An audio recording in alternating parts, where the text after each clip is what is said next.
You know I always loved, like when I got here, I was a dirty stand-up comic. I don't know nothing about nothing. You go to the comedy store, you do comedy, and somebody comes and talks to you one day about being on TV. But then I heard about bad acting, so I started taking acting classes.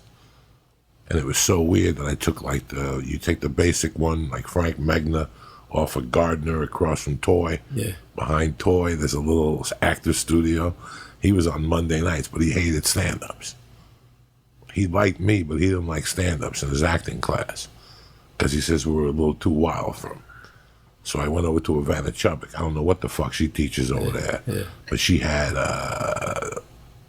the blonde, Therese Sharon, and she had Holly Berry, who had won Academy Awards back-to-back, so that got everybody in town. Yeah. And I enjoyed it. When I was going to acting class, it showed me how to hustle as an actor. Like, I wasn't hustling as a stand-up no more because the stand-up world wasn't responding to my material. So I was getting breakdowns at 5. I would pull them off and email them to my manager by 9 or my agent. And in those days, there was no computerized thing, so I had 3 agents. In my world, it was whoever called first. That's it, brother. So I would call Sean Kerrigan. Sean Kerrigan, they're casting this movie. I call you back in an hour. You had an hour. Yeah. What happened? Oh, I left a message. Go fuck your mother. That's it. Yo, call this guy. Yo, call this guy. I would stick 3 people, and 3 people would be pitching the same one. And it's amazing. I had 3 agents at one time, and the auditions I was going in, it taught me what each agent saw me as. I had a gay guy that was crazy gay up here in Ventura. I mean, telling me about bars in Hollywood where if there's a red light, they're all sucking dick in there. I mean, this guy was crazy gay. He only represented theater actors in New York. And he saw me at the store. But he would send me for high-level stuff. Like, he was an agent by himself that would call casting people. Like, he got me a movie that it was an extra. He contacted the writer and made the writer write me in. He thought it would be a funny thing, and they listened to him. Like, he had been around that long. I really got into the acting thing. But then it got to a point where it got creepy. How so? It was too creepy for me. Like, I started working with people that they have to be in character before the thing, and don't talk to me, and, the trailer. And then I was like, that's it. I'm done with that part of it. Don't listen. I love the acting thing. I love Stanislavski, and I love Stella Adler and everybody. But I got bad news for you. I know a bunch of fucking black dudes from Compton that they put them in a movie with no previous experience. They could fog up the bottom of a glass. Queen Latifah, she came from East Orange, New Jersey. Look at her now. So do you understand my comparison in my head? Like, I was like, there's people, and then there's other people. But the people who study like you, I see that richness in your work. Look, man, I appreciate you said. Look, I see that. But richness. I hear what you're saying. You got to live life. Yeah, man. you got to go through life. You got to, you got to be. That's what we do. We're telling stories. How long? What year did you get here? I got here, I think 2004. How about you, Sean? 2001. Do you remember on Santa Monica on Fountain, right below like the Comedy Store in that area, there was an acting coach. And every hour on the hour, when you drove on Fountain, you would see 40 people reading lines out loud. Reading lines on the street. Yeah, I remember that. Dog, and I used to beep at them. He knows. I beep and go crazy at people. And I would tell them, get out of there. You're a bunch of dick suckers. That ain't going to do nothing for you. Listen, in my world, me reading on Santa Monica Boulevard with some other mook, that ain't going to fucking cut it. Like, it got too abusive. Ivana Chubbuck was making women strip. Like, when you meet an actress from Ivana Chubbuck that's been there for a year, she's crazy. Because Ivana Chubbuck made women do shit they wouldn't normally do. Take off your blouse and show the audience your tits.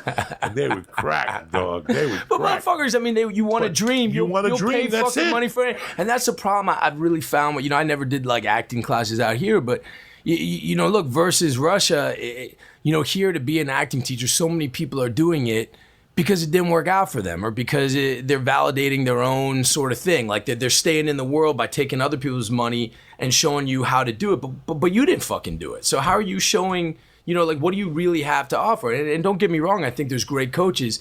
But, in Russia, the way it worked, the highest honor that you could get, the highest honor was to be a teacher.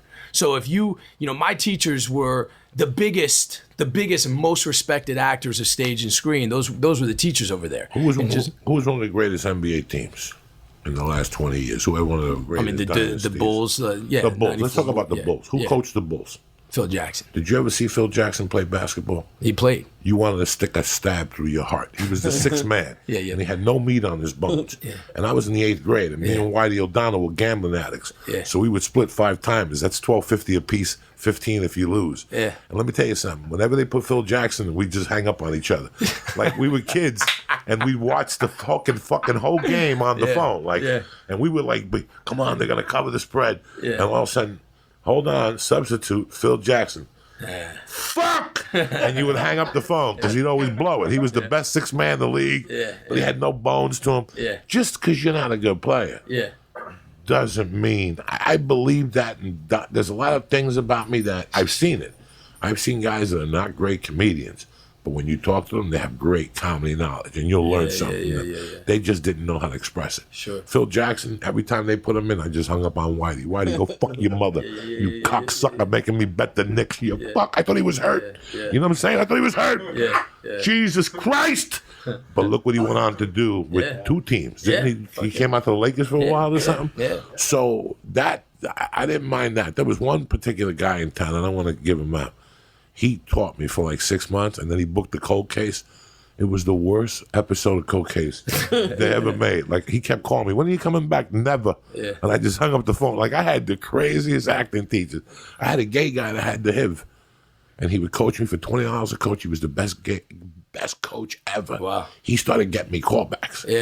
In those days when you went to callbacks, Travolta was in the room, or Danny DeVito was in the room, or like in callbacks, he would just show up to a callback, but the actors were in the room. And my hands would go in there, and the sides would shake. You remember those days, Sharon Kerrigan? And they're like, okay, calm down. Just read it how it is. You know what I'm saying? Like, it's such a process, but you said, fuck it, I'm going to Moscow. Well, Like, fuck New York. Fuck those dick suckers. Fuck LA and those dick suckers. I'm taking it right to the hoot or the toot.